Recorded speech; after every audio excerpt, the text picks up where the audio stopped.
ತಮ್ಮಲ್ಲಿ ಅಚಂಚಲವಾದ ಆತ್ಮವಿಶ್ವಾಸ ಮತ್ತು ಗುರಿ ತಲುಪುವ ಛಲವಿದ್ರೆ ಸಾಧನೆಯ ಶಿಖರವನ್ನ ತಲುಪಲು ಅಂಗವೈಕಲ್ಯತೆ ಎನ್ನುವುದು ಒಂದು ಸಮಸ್ಯೆ ಅಲ್ಲ ಎಂಬುದನ್ನ ಲೋಕಕ್ಕೆ ತೋರಿಸಿಕೊಟ್ಟ ಒಬ್ಬ ಅಪೂರ್ವ ಸಾಧಕಿಯ ರೋಚಕ ಕಥೆಯನ್ನ ನಾವಿಂದು ನಿಮ್ಮ ಮುಂದಿಡ್ತಿದ್ದೇವೆ. ಇವರು ಸೆಕೀನಾ ಖಾತೂನ್. ಭಾರತವನ್ನ ಪ್ರತಿನಿಧಿಸಿ 2 ಬಾರಿ ಒಲಿಂಪಿಕ್ಸ್ನಲ್ಲಿ ಸ್ಪರ್ಧಿಸಿದ ಭಾರತದ ಹೆಮ್ಮೆಯ ಪುತ್ರಿ. 1989ರಲ್ಲಿ ಬಸಿರಹತ್ ಎಂಬಲ್ಲಿ ಸೆಕೀನಾ ಜನಿಸಿದ್ರು. ಭಾರಿ ಆರ್ಥಿಕ ಸಂಕಷ್ಟಗಳನ್ನು ಎದುರಿಸ್ತಾ ಇದ್ದ ಸಾಮಾನ್ಯ ರೈತ ಕುಟುಂಬದಲ್ಲಿ ಸೆಕೀನಾ ಬೆಳೆದ್ರು. ಹುಟ್ಟಿನಿಂದಲೇ ಪೋಲಿಯೋ ಪೀಡಿತರಾಗಿದ್ದ ಇವರು 4 ಬಾರಿ ಶಸ್ತ್ರಚಿಕಿತ್ಸೆಗೆ ಒಳಗಾಗಿದ್ರು. ಜೊತೆಗೆ ಸ್ನಾಯುಗಳನ್ನು ಬಲಪಡಿಸಲು ಬೇಕಾಗಿ ಈಜುವಿಕೆ ಅಭ್ಯಾಸ ಮಾಡಬೇಕೆಂದು ವೈದ್ಯರು ಸಲಹೆಯನ್ನ ನೀಡಿದ್ರು. ಆದ ಕಾರಣ ಈಜುವಿಕೆಯನ್ನ ರೂಢಿ ಮಾಡಿಕೊಂಡ ಸಕೀನಾರವರು ಕ್ರಮೇಣ ಈಜುವಿಕೆಯಲ್ಲಿ ಬಹಳ ನೈಪುಣ್ಯತೆಯನ್ನು ಹೊಂದಿದ್ರು. ಕಬೀರಿಯ ಪ್ರೌಢಶಾಲೆಯಲ್ಲಿ ಕಲಿಯುತ್ತಿದ್ದ ವೇಳೆ ಹೈಸ್ಕೂಲ್ ಮಟ್ಟದಲ್ಲಿ ನಡೆಯುತ್ತಿದ್ದ ಕ್ರೀಡಾಕೂಟಗಳಲ್ಲಿ ಈಜುವಿಕೆ ಸ್ಪರ್ಧೆಯಲ್ಲಿ ಭಾಗವಹಿಸತೊಡಗಿದ್ರು. ಅಲ್ಲಿಂದ ಸಕೀನಾ ಖಾತೂನ್ ರವರ ಕ್ರೀಡಾ ಪಯಣವು ಆರಂಭಗೊಂಡಿತು. ತನ್ನ ಜೀವನದಲ್ಲಿ ಮಹತ್ತರವಾದುದನ್ನ ಏನಾದರೂ ಸಾಧಿಸಬೇಕೆಂಬ ಧ್ಯೇಯವನ್ನ ಹೊಂದಿದ್ದ ಸಕೀನಾ ತನಗಿರುವ ಪೋಲಿಯೋ ಕಾಯಿಲೆ ಹಾಗೂ ಶಸ್ತ್ರಚಿಕಿತ್ಸೆಗಳಿಗೆ ಒಳಗಾಗಿದ್ದ ಕಾರಣ ಆಗಿನ ಆರೋಗ್ಯ ಸ್ಥಿತಿಯಲ್ಲಿ ಈ ಈಜುವಿಕೆಯಲ್ಲಿ ತನ್ನ ಧ್ಯೇಯವನ್ನ ತಲುಪಲು ಅಸಾಧ್ಯವೆಂದು ಮನದಟ್ಟು ಮಾಡಿಕೊಂಡಿದ್ರು. ಹಾಗಾಗಿ ಅವರ ತರಬೇತುದಾರರ ಪವರ್ ಲಿಫ್ಟರ್ ಫರ್ಮಾನು ಪಾಷರನ್ನ ಪರಿಚಯಿಸಿದ್ರು. ಹಾಗೆ ಸಕೀನಾ ಖಾತೂನ್ ರವರು ಪವರ್ ಲಿಫ್ಟಿಂಗ್ಗೆ ಪಾದಾರ್ಪಣೆ ಮಾಡಿ ತರಬೇತಿಯನ್ನ ಪಡೆಯಲಾರಂಭಿಸಿದ್ರು. ನಿರಂತರವಾದ ವ್ಯಾಯಾಮ, ಡಯಟ್ಗಳು, ಆರೋಗ್ಯ ಸ್ಥಿತಿಯ ನಿಭಾಯಿಸುವಿಕೆ ಹೀಗೆ ಹಲವು ತ್ಯಾಗ ಪರಿಶ್ರಮಗಳ ಜೊತೆಗೆ ಪವರ್ ಲಿಫ್ಟಿಂಗ್ ತರಬೇತಿಯಲ್ಲಿ ಮುಂದುವರೆದ ಸೆಕೀನಾ ಖಾತೂನ್ ಕ್ರಮೇಣವಾಗಿ ಸ್ಥಳೀಯ ಕ್ಲಬ್ ಸ್ಪರ್ಧೆಗಳಲ್ಲಿ ಭಾಗವಹಿಸಿ ತಾನು ಸ್ಪರ್ಧಿಸಿದ ಎಲ್ಲದರಲ್ಲೂ ಉತ್ತಮ ಪೈಪೋಟಿಯನ್ನ ನೀಡತೊಡಗಿದ್ರು.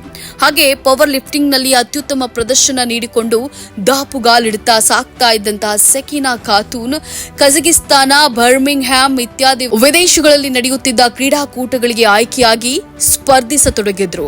ಅದರ ಜೊತೆಗೆ ದೇಶದ ವಿವಿಧ ರಾಜ್ಯಗಳಲ್ಲಿ ನಡೆಯುವ ಅಂತಾರಾಜ್ಯ ಕ್ರೀಡಾಕೂಟಗಳಲ್ಲಿಯೂ ಭಾಗವಹಿಸ್ತಾ ಇದ್ರು.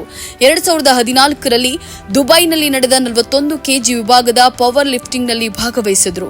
ವಿಶೇಷವಾಗಿ ಸ್ಕಾಟ್ಲ್ಯಾಂಡ್ನಲ್ಲಿ ನಡೆದ 2014ರ ಕ್ರೀಡಾಕೂಟದಲ್ಲಿ 61 ಕೆಜಿ ವಿಭಾಗದಲ್ಲಿ ಕಂಚಿನ ಪದಕವನ್ನು ಗೆದ್ದು ಕಾಮನ್ವೆಲ್ತ್ ಗೇಮ್ಸ್ನಲ್ಲಿ ಪದಕ ಗೆದ್ದ ಮೊದಲ ಪ್ಯಾರಾ ಪವರ್ ಲಿಫ್ಟರ್ ಎನಿಸಿಕೊಂಡು ದೇಶದ ಗಮನ ಸೆಳೆದ್ರು ಹಾಗೂ ಮೇರು ವ್ಯಕ್ತಿಗಳಿಂದ ಪ್ರಶಂಸೆಯನ್ನ ಗಿಟ್ಟಿಸಿಕೊಂಡ್ರು.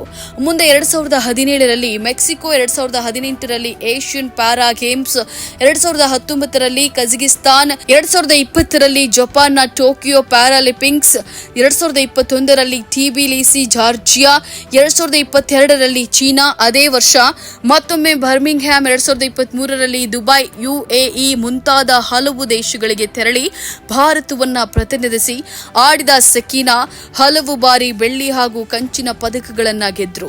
ತನ್ನ ಧ್ಯೇಯದಂತೆ ಸಕೀನಾ ಖಾತೂನ್ ಅಂತಾರಾಷ್ಟ್ರೀಯ ಕ್ರೀಡಾ ತಾರೆಯಾಗಿ ಗುರುತಿಸಿಕೊಂಡ್ರು. ವಿಶೇಷವಾಗಿ ಇತ್ತೀಚಿನ ಥಾಯ್ಲೆಂಡಿನ ಪಟ್ಟಾಯದಲ್ಲಿ ನಡೆದ ಪ್ಯಾರಾ ಪವರ್ ಲಿಫ್ಟಿಂಗ್ ವರ್ಲ್ಡ್ ಕಪ್ನಲ್ಲಿ ಭಾರತವನ್ನ ಪ್ರತಿನಿಧಿಸಿ ಆಡಿ 2 ಕಂಚಿನ ಪದಕಗಳನ್ನ ಮುಡಿಗೇರಿಸಿಕೊಂಡು ಭಾರತದ ಪತಾಕೆಯನ್ನ ವಿದೇಶದಲ್ಲಿ ಎತ್ತಿ ಹಿಡಿಯುವಲ್ಲಿ ಯಶಸ್ವಿಯಾಗಿದ್ದಾರೆ. ಸಕೀನಾ ಖಾತೂನ್ ರವರ ಸಾಧನೆಗಳನ್ನ ಗುರುತಿಸಿ ದೇಶದ ಪ್ರಧಾನಮಂತ್ರಿ ಹಾಗೂ ಹಲವು ಗಣ್ಯರಿಂದ ಸನ್ಮಾನಿಸಲ್ಪಟ್ಟಿದ್ದಾರೆ. ಹಾಗೂ ಅಂತಾರಾಷ್ಟ್ರೀಯ ಮಹಿಳಾ ದಿನಾಚರಣೆಯಲ್ಲಿ ದಿ ಬ್ರೂ ಮ್ಯಾಗಝಿನ್ ಸಂಸ್ಥೆ ಆಯೋಜಿಸುವ BRW ಎಂಬ ಪ್ರಶಸ್ತಿಗೆ 9 ಮಹಿಳಾ ಸಾಧಕರಲ್ಲಿ ಸಕೀನಾ ಖಾತೂನ್ ರವರು ಆಯ್ಕೆಯಾಗಿ BRW ಪ್ರಶಸ್ತಿಯನ್ನ ಪಡೆದರು. ಪೋಲಿಯೋ ಕಾಯಿಲೆಯನ್ನ ಎದುರಿಸುತ್ತಾ ರಾಷ್ಟ್ರ ಹಾಗೂ ಅಂತಾರಾಷ್ಟ್ರೀಯ ಮಟ್ಟದಲ್ಲಿ ತನ್ನ ಸಾಧನೆಯ ಹಾದಿಯಲ್ಲಿ ಮುನ್ನಡೆಯುತ್ತಿರುವ ಸಕೀನಾ ಖಾತೂನ್ ರವರಿಗೆ ಕನ್ನಡ ಮುಸ್ಲಿಂ ಒಕ್ಕೂಟದಿಂದ ಹಾರ್ದಿಕ ಅಭಿನಂದನೆಗಳನ್ನ ಸಲ್ಲಿಸುತ್ತಿದ್ದೇವೆ.